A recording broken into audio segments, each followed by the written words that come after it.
Okay, radio, TV, phono nut, and part 2 of this piece of junk Crosley. I'm going to cover a few things that I didn't cover in the first video that I should have covered, but I didn't, so now you get to see it here. Okay, I took a detailed look at the amplifier. Now, unfortunately, about 95% of everything on that chassis, if you want to call it a chassis, is very, very tiny surface-mounted components. And I'm just not going to deal with that. You know, being brutally honest, my eyesight won't handle that. And there are some days where my eyesight has trouble dealing with regular size components without getting fatigued. But I've got sense enough to know when I start getting fatigued to walk away from it. But anyway, done some checking on the amplifier, and from what I can tell, this is what I think is going on here. We have our phono cartridge input and our auxiliary input, which is switched by an internal switch on the auxiliary input jack. I just drew it this way for simplicity's sake, and I only drew one channel for simplicity's sake, I didn't draw the left and right channel, but anyway, our signal, whether it be phono or auxiliary input, goes into a single transistor driver stage, and then coming out of that single transistor driver stage, we go to the top of the volume control, with the bottom end of the volume control being connected to ground.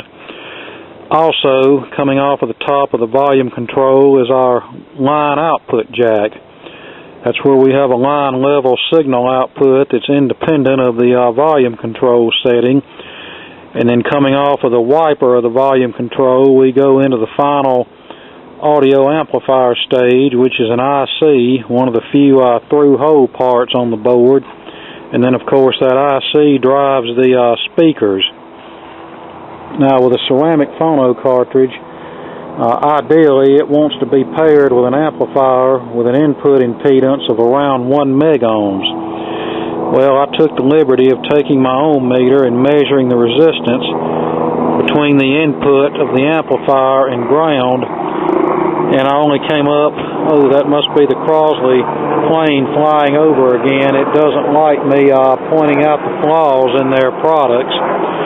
But anyway, I took the liberty of connecting an ohm meter across the amplifier input, and I'm only reading 157,000 ohms. Now, I don't know exactly whether they just have a resistor bridged across that input or what, because like I said, everything is surface mounted. It's tiny, tiny, tiny, and I know my limitations, and I'm just not going there with this. If it was an amplifier with standard through-hole components, then I would try to modify it. But anyway, 157,000 ohms across the amplifier input, and that's not going to cut the mustard.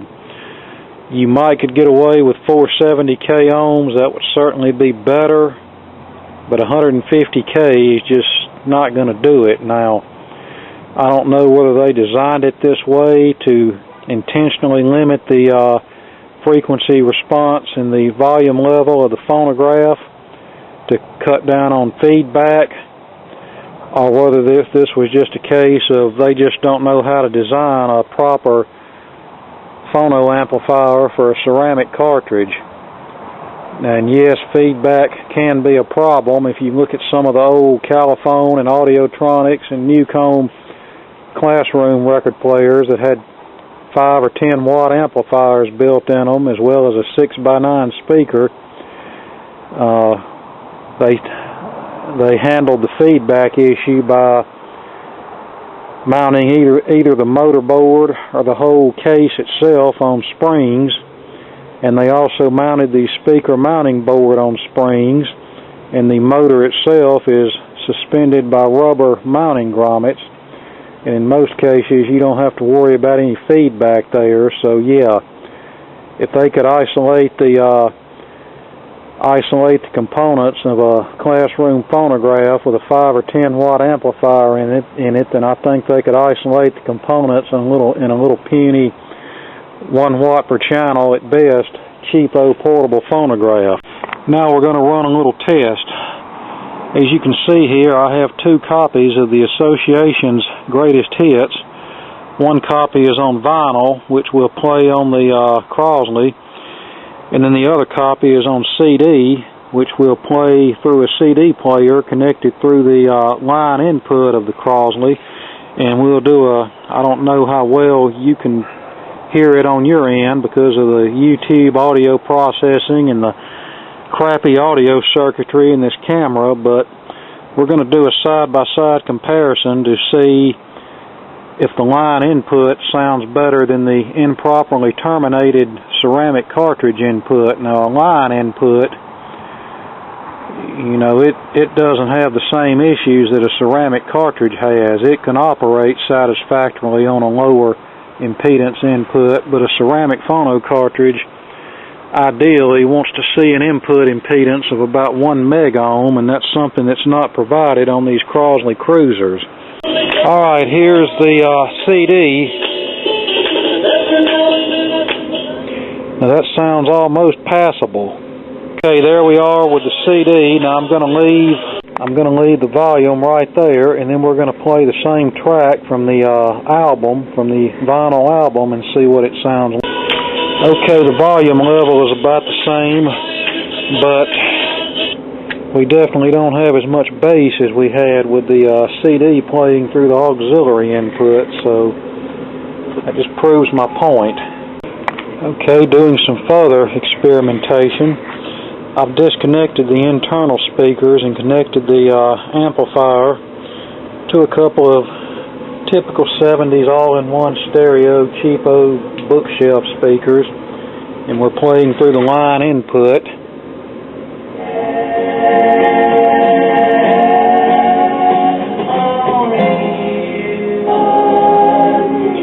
And this thing actually sounds, for a cheapo, it sounds respectable. And it actually gets louder than what the original speakers are capable of.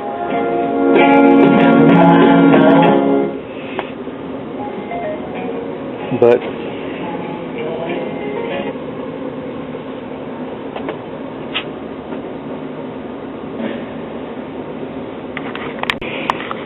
and yes, they indeed make smaller speakers in today's world that are respectable.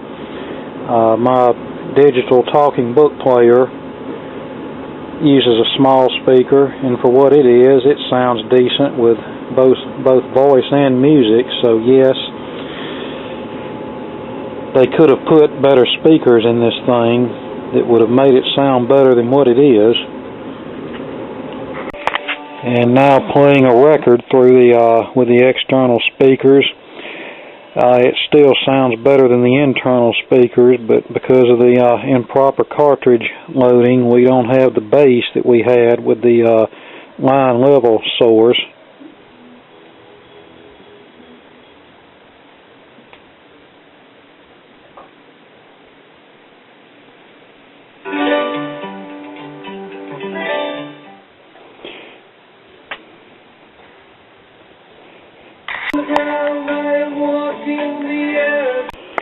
Now I thought about disconnecting the cartridge from the amplifier in here and connecting it to another amplifier that has a properly terminated phono input, but I've decided against that. I don't want to fool with unsoldering those cartridge wires and doing all that and trying to jake leg connect them to something else, so we're just going to leave it as it is. But trust me, in the past I have used this same type of cartridge connected to a proper phono preamp, and they sound okay for what they are.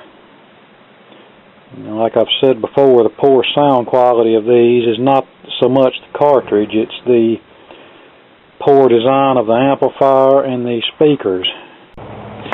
Okay, off camera I checked the tracking pressure of the Crosley, and it clocked in at about 5.7 grams, which seems to be the going weight of those. And there's no counter spring or counter weight, so in order to lighten the pressure, you'd have to jake leg some kind of weight on the rear of the tone arm. Now the recommended tracking pressure for that cartridge is 3 to 5 grams, so obviously they're running the cartridge at a slightly higher weight than what's recommended. However, that detail doesn't bother me nearly as bad as the poor build quality and the poor design and poor sound quality that could have been improved a great deal with just a little extra thought put into the design and a little extra money spent. They could have still designed a respectable compact record player that performed decently. And as far as EOLing this thing, I've about decided not to right now. I'm gonna play around with it some more. It can be my guinea pig, and it may end up being my display model to show people that are actually looking at a record player or thinking about buying one of these, that I can actually show them one and let them hear how crappy it sounds, and maybe they'll have second thoughts. I mean, if you get on the Goodwill auction site, they're loaded with those things, and you know why they're loaded with them. People buy them or they receive them as gifts, and they sound like total garbage, and so they put them in the closet where they sit for 2 or 3 years, and then when they have a house cleaning, it ends up going to Goodwill. And on the subject of the amplifier, another story about surface-mounted parts that came to mind back from my electronics classes at the local community college 20-something years ago. My instructor threw me a kit and said, "I don't want to hear anything about missing parts." So I opened it up, and it was one of those electronic Ouija board kits that consisted of all surface-mounted components, which was something that I had never dealt with before.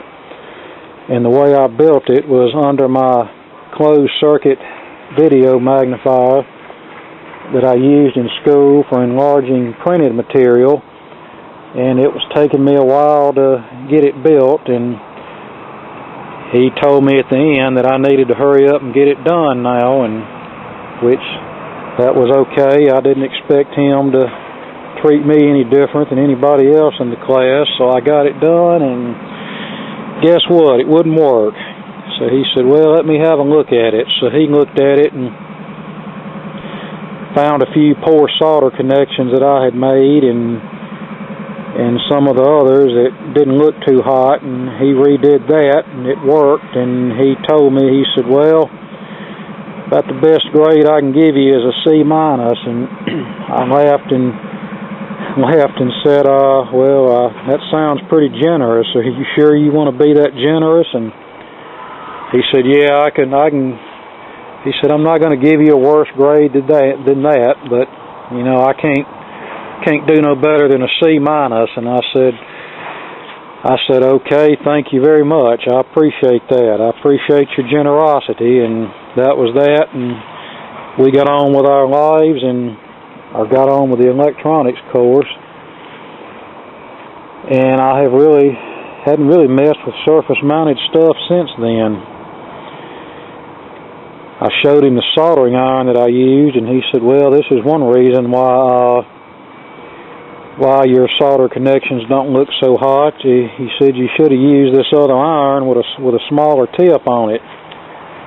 He's like, "You remember, you're not working on an old tube radio here." So I said, "Okay," but yeah, I haven't really messed with surface-mounted stuff since then, because mainly the kind of stuff I mess with doesn't use those kind of parts, and like I've already said, I don't want to fatigue myself dealing with that if I don't have to, and the parts in that Crosley Cruiser make those parts in that little electronic Ouija board look full size.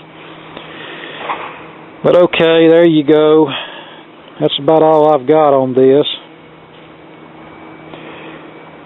We've proven that with better speakers and a better amp design that thing can sound pretty decent, but the way they've designed it, it's really not worth a crap, and I really couldn't recommend anybody buying one of these, even if it was $20. I couldn't in clear conscience recommend somebody to buy a Crosley Cruiser.